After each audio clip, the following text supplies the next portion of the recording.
আমি তো নিজেই ভেটেরিনারি লাইনে আছি, কুকুর বিড়াল হলে তাও একটা কথা ছিল। পায়রা ফায়রা দাদা একদম নমস্কার, এত দূর কোনো সময় করিয়ে নি, এই জন্য।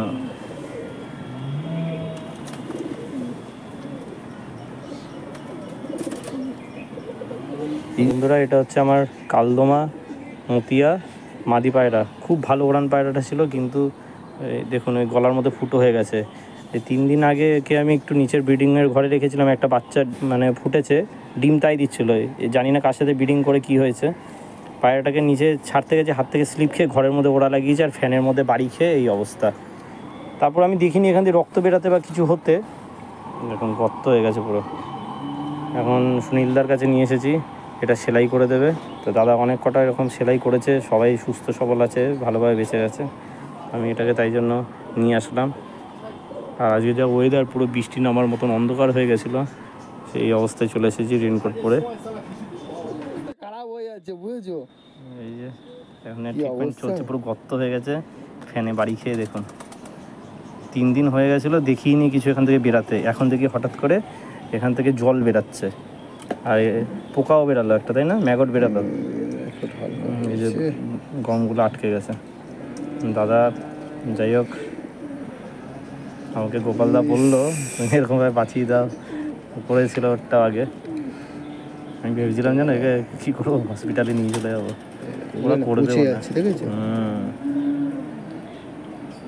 হসপিটালে সত্যি কথা বলতে আমার যত মনে ওরা করতো না পায়রা, ওরা ওই কুকুর বিড়াল নিয়েই পড়ে থাকে, ওরা এইসব নিয়ে মাথা ঘামায় না। আলতো করে ধরাতে আমার হাত থেকে স্লিপ খেয়ে গেছে, আর আমার দাদুর ঘরে ফ্যান চলছিল, লাইট জ্বলছিল, টিভি দেখছে, ওই ঘরে ওরা লাগিয়ে দিয়ে ফাট করে ফ্যানে বাড়ি খেয়ে পড়লো। দেখলাম কোথাও কোনো রক্ত বেরায়নি, হাত পা কাটিনি, ডানায় খালি একটু লেগেছে, একটা ডানা তুলছে না। আমি বললাম চলো ঠিক আছে, একটু ওষুধপত্র দিয়ে ঠিক হয়ে যাবে হয়তো সপ্তাহখানেকে। এই যে গলায় যে কখন বাড়িটা খেয়েছে এটাই বুঝতে পারিনি।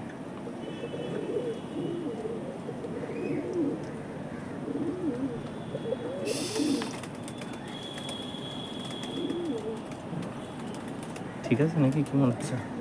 ওটা কি পড়ছে কালো মতন, কি হয়েছে ওটা? কালো মতন এটা কি হয়েছে? হ্যাঁ,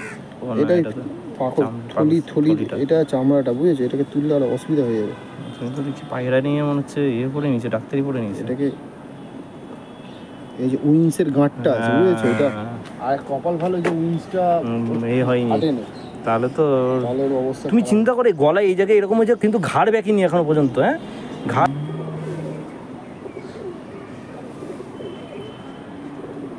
আমি তো নিজেই ভেটেরিনারি লাইনে আছি, কুকুর বিড়াল হলে তাও একটা কথা ছিল। পায়রা ফায়রা দাদা একদম নমস্কার, এত দূর কোনো সময় করিয়ে নি, এই জন্য।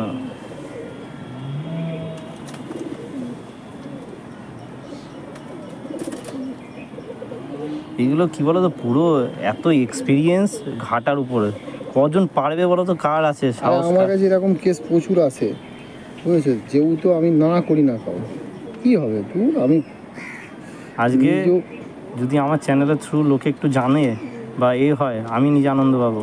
অন্তত তোমার এই ট্যালেন্টটা লোকে জানুক, কজন পারে, কজনের হিম্মত আছে। এই জিনিসটা হিম্মতই কেউ করবে না, তোকে বুঝতেই পারবে না। অনেকটা বড় সেলাই, ডবল রিপিট করতে হবে। আমি ভাবছি সুতোটা না পচে যায় আগের থেকে, শুকানোর আগে। না না না, কিচ্ছু হবে। আমি তাই জন্য চামড়াটা টানিয়ে দিচ্ছি তো, লেগে যাবে। ঠিক আছে, আমি ভাবছিলাম যে তোমার লাগবে নাকি আবার নাইলন সুতো, পরে আবার কাটাকাটিতে। যেহেতু কি বলতো, অনেক সময় ভেতরে চামড়াটা সেলাই করার জায়গা নেই, ওটা বুঝেছো? ভেতরে চামড়াটাও সেলাই করতে হতো। এই যে নিয়ে এসেছি পায়রাটাকে বাড়িতে বন্ধুরা, সেলাই হয়ে গেছে সুন্দরভাবে। এখন ওকে খাওয়াবো, বিস্কুটটা জলে গুলে খাওয়াচ্ছি। দেখুন, এটা হচ্ছে ওর খাবার, মেরি বিস্কুট 3টে, অল্প একটু জলের মধ্যে গুলে নিয়েছি একটু ঘন করে। এটাই খাওয়াতে বললো আপাতত, এখন কয়েকদিন এটাই খাওয়াবো। আর ওষুধ দিয়ে দিয়েছে 2টো, সেই ওষুধ 2টো আপনাদের দেখাচ্ছি। আর এই 2টো ওষুধ দাদা বললো খাওয়াতে, একটা র্যান্টেক 150, আর এটা হচ্ছে প্যান্ডিটস 400। এটা অ্যান্টিবায়োটিক আছে ব্যথার, তো এই 2টোই আপাতত খাওয়াবো আমি।